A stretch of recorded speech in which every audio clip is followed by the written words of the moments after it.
কে আবারও বৃষ্টি আসতেছে, অনেক বৃষ্টি, সব কিছু এলোমেলো।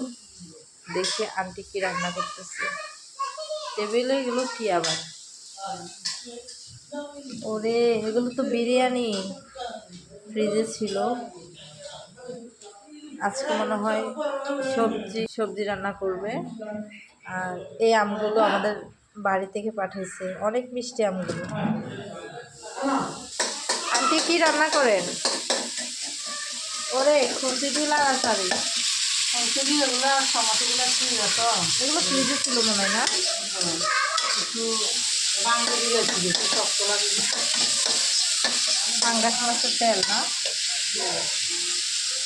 চাল দিয়ে মরিচ খারাপ দিই। আমাদের আন্টির হাতের রান্না আবার অনেক মজা। আর এটা দেখে অনেকে বুঝতে পারছো এটা হচ্ছে মরিচ বাটা। এটা কিন্তু গরম ভাত দিয়ে অনেকেই খেতে পারে। মানে এটার সাথে আবার রসুনও আছে মিক্স করা, লবণ রসুন সব কিছু, ভালোই লাগে ভর্তার মতো।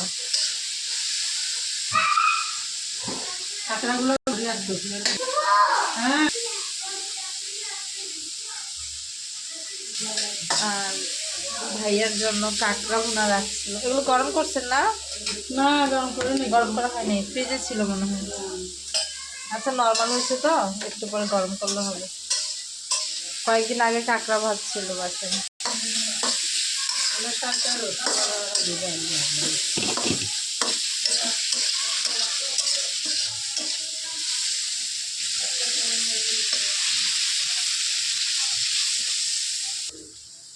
আমি একটু করে দিয়ে দিলাম সামনে। আজকে স্পেশাল রান্না পাঙ্গাস মাছের, এটা হচ্ছে পেটের অংশ, এটা দিয়ে মরিচ রান্না করবো। ফ্রিজ সকালবেলা সবই পরিষ্কার করা হয়ে গেছে।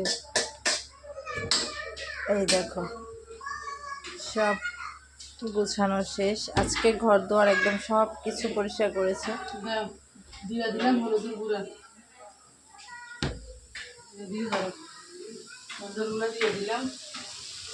এখন দিয়ে দিব বাটা মরিচ। এই মরিচ দিয়ে রান্না করলে কিন্তু অনেক মজা না? বাটা মরিচগুলো আমি এখন দিয়ে দিলাম, সবগুলো বাটারে দিয়ে দিলাম, যেগুলো একটু ঝাল কম।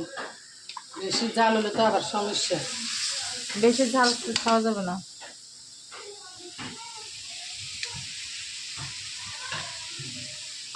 আমি সবগুলো মরিচ দিয়ে দিলাম, দিয়ে